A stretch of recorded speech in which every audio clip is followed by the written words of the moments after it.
Analytic theology is having a tremendous influence both in the United States, in Germany, and there's actually programs within Jewish and Muslim thought as well.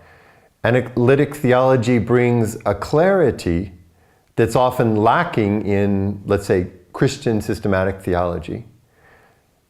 At the same time, there's a danger there. The danger, I think, we've seen in certain chapters of the philosophy of religion, where analytic philosophy has played a very large role. We've seen the tendency sometimes to move into long epistemological analyses where we don't actually come to some of the core questions. We've seen the tendency to do a kind of philosophy that doesn't link in with the biblical texts, at least with a deep reading of them. And we've seen in some ways a certain tendency to become scholastic, to take some set of questions, to analyze more and more deeply, and to lose contact with a broader systematic perspective.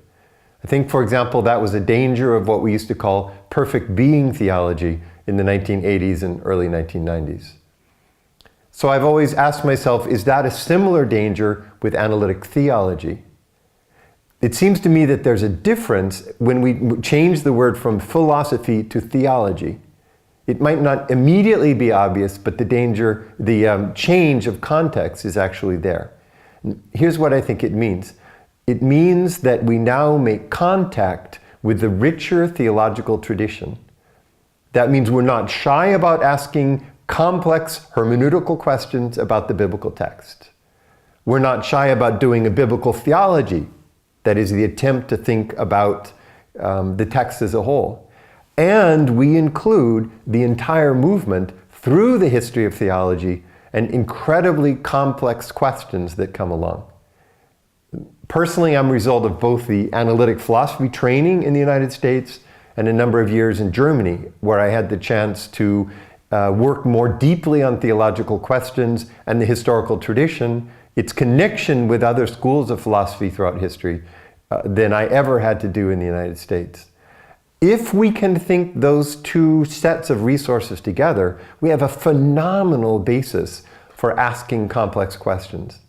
Briefly, when theologians move into types of complexity where they themselves are sometimes not clear on what is actually being said, where two people in dialogue may not actually know what the other is saying, then we have the danger of spinning our wheels. When analysis turns around and around on analysis, we have the same danger. When, however, you bring to complex, deep historical, systematic questions the clarity of analytic methods, you have progress.